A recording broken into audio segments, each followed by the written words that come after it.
আসসালামু আলাইকুম, আমি ডক্টর মোহাম্মদ শারমিন, হিমাটোলজিস্ট হিসেবে বঙ্গবন্ধু শেখ মুজিব মেডিকেল ইউনিভার্সিটিতে আছি।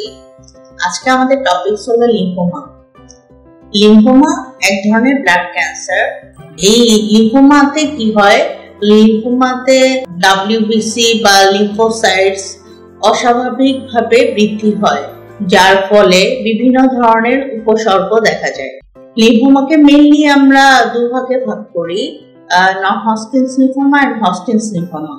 হজকিন্স লিম্ফোমা ইয়াং এজ 15 থেকে 18 বছর বয়স আর এলিয়ার এজ এই দুই বয়সে দেখা যায়। আর নন হজকিন্স লিম্ফোমা যে কোনো বয়সেই হতে পারে। জেনে নেই এর উপসর্গগুলো কি কি।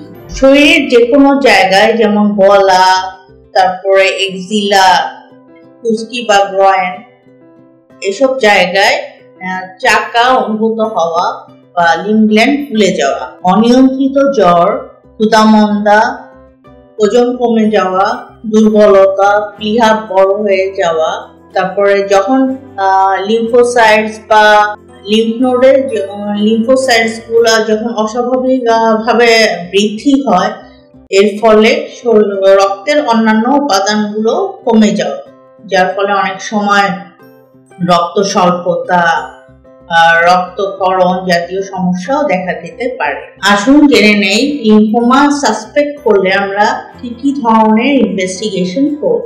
ফার্স্টে হলো কিছু সাপোর্টিভ টেস্ট আর specific test, few investigation for prognostic purpose.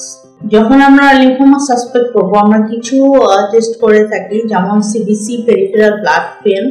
কোনো একটি লিম্ফোমা জন্য লিম্ফ নোড বায়োপসি বা কোনো গলায় বা কোনো জায়গায় যখন চাকা বা গলা ফুলে যাবে, লিম্ফ নোড বায়োপসি করার আগে আমরা প্রথমে সিবিসি, পেরিফেরাল ব্লাড ফিল্ম রক্ত পরীক্ষাটি করে নিব। তারপরে ওই স্পেসিফিক জায়গায় যে লিম্ফ নোড যেখানে বড় হয়ে গিয়েছে, ওই লিম্ফ নোডটি এক্সেশনাল বায়োপসি করে আমরা দেখব যে এটা কি ধরনের লিম্ফোমা। ওই অনুযায়ী আমরা ট্রিটমেন্ট দিতে পারবো। লিম্ফ নোড বায়োপসি আর ফর কনফার্মেশন অফ ডায়াগনোসিস আমরা ইমিউনোহিস্টোকেমিস্ট্রি করতে পারি। ইমিউনোহিস্টোকেমিস্ট্রি করলে আমরা কি ধরনের লিম্ফোমা ওটি কনফার্ম করতে পারবো। তারপরে সেরাম এলডিএইচ আরো কিছু বায়োকেমিক্যাল টেস্ট আছে। স্টেজিং পারপাস আমরা কিছু ইনভেস্টিগেশন করি, যেমন bone marrow study, refine biopsy, CT scan, PET CT scan of whole body. আর প্রগনোসিস হাই রিস্ক না লো রিস্ক এটা জানার জন্য আমরা কিছু টেস্ট করে থাকি, যেমন ফিশ অ্যান্ড এনজিএস।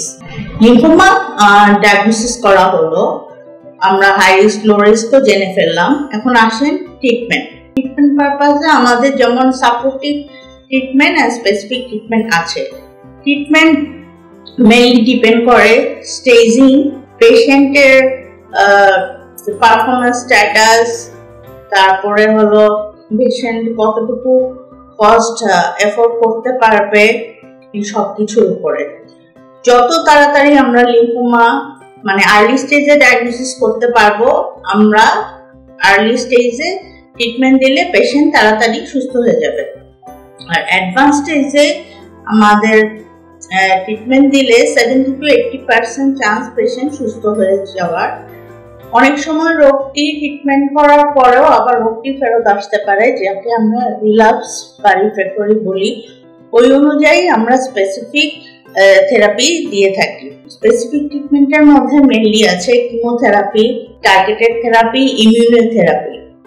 আর অনেক সময় দেখা যায় যে আমরা কিমোথেরাপি দিচ্ছি কিন্তু এই গলার এই গ্ল্যান্ডগুলা, লিম্ফ নোডগুলা কমছে না, বা স্পিরোভেনা কেবল অবস্ট্রাকশন বা শ্বাসকষ্ট আছে এর সাথে, তখন আমরা রেডিওথেরাপিও দিয়ে থাকি। আর লিম্ফোমা আর্লি স্টেজে ট্রিটমেন্ট দেওয়ার পরে বা অ্যাডভান্স স্টেজে ট্রিটমেন্ট দেওয়ার পরে যদি আবার রোগটি রিল্যাপস করে, ওই অনুযায়ী আমরা আমাদের সালভেজ থেরাপি আছে, তারপরে আমরা বোন ম্যারো ট্রান্সপ্লান্টেশন, সবই আমাদের দেশে করা সম্ভব। আমাদের আসলে উচিত শরীরের যে কোনো জায়গায় লিম্ফ নোড বা লিম্ফ গ্ল্যান্ড যদি ফুলে যায়, তাহলে একজন হিমাটোলজিস্টের শরণাপন্ন হবেন এবং ওই অনুযায়ী চিকিৎসা নেবেন। Early diagnosis leads too early treatment and better prognosis. ধন্যবাদ সবাইকে।